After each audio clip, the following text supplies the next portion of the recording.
ส้นซอยและอยากใส่คอผู้คนงามเอ๋ยโอ้ยน้อคนผู้จุกสารแม่นจังนองคนงามงามสารแม่นจังนองยืมแข่งแม่นผู้ใดมา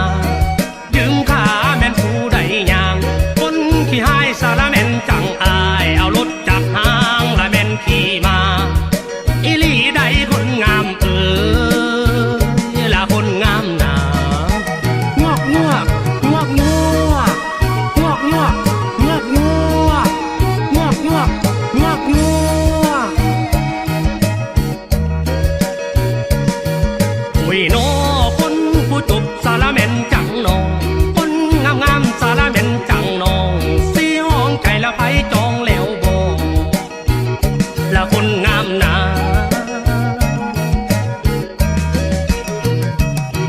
โอ้ยน้ออายอยากขอละแม่นหนึ่งห้องนำน้องสิได้บ่น้องอีหลีได้คนงามเอ๋ยละผู้งามเอ๋ยโอ้ยน้อเจ้าผู้กิ้งสารแม่นกลมสวยผู้คนงามเอ๋ยเบาบ่รวยแล้วขอลมนำแดดเด้อโอ้ยน้ออยากให้นางสารแม่นสวยแก่คำสาปไปหาคู่บ่มีอีหลีใดคนงามเอ๋ยและคนงามหนางวกงวกงวกงวกงวกงวกงวกงวกงวกงวกงวกงวกเว้าอีหลีเว้าแท้จากใจตั้งแต่น้อยจนใหญ่บ่มีสาวใดที่จะเหลียวมองเที่ยวจีบสาวใดสุดท้ายว่ามีเจ้าของหัวใจสายสี่ห้องสิขาดคู่ครองเลื่อยมา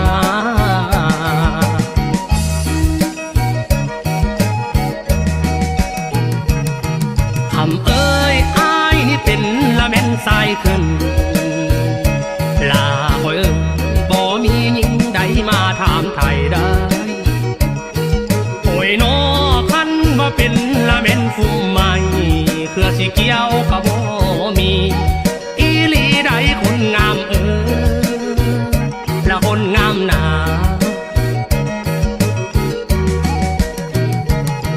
โอ้ยน้ออ้ายนี่เหมือนดังควายถึกน้อยลาเอ้ยลุงห้อยนั้นเม่นภาคแม่ได้โอ้ยน้อมีแต่ห้องละแม่นเดเวหากินปูนั่นก็บ่มีอีหลีใดคนงามเอ๋ยละคนงามหนา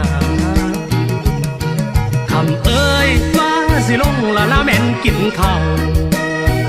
ผู้คนงามเอ๋ยหนองหน้าเท่าก็ย่านน้ำขุ่นแล้วโอ้ยน้อคันสิลงกินข้าวกาก็กลัวยานละแม่นเพิ่นตีอีหลีใดคนงามเอ๋ยผู้คนงามหนางวกงวกงวกงวกงวกงวกงวกงวกงวกงวกงวกงวกคำเอ้ยงามอีหลีแท้นอนอนอใส่ห้องห้องเอ้ยตายบ่เคยเห็นไผงามเท่าได้โอ้ยน้ออ้ายอยากยับสารแม่นหาเจ้าไปจ่าเว้า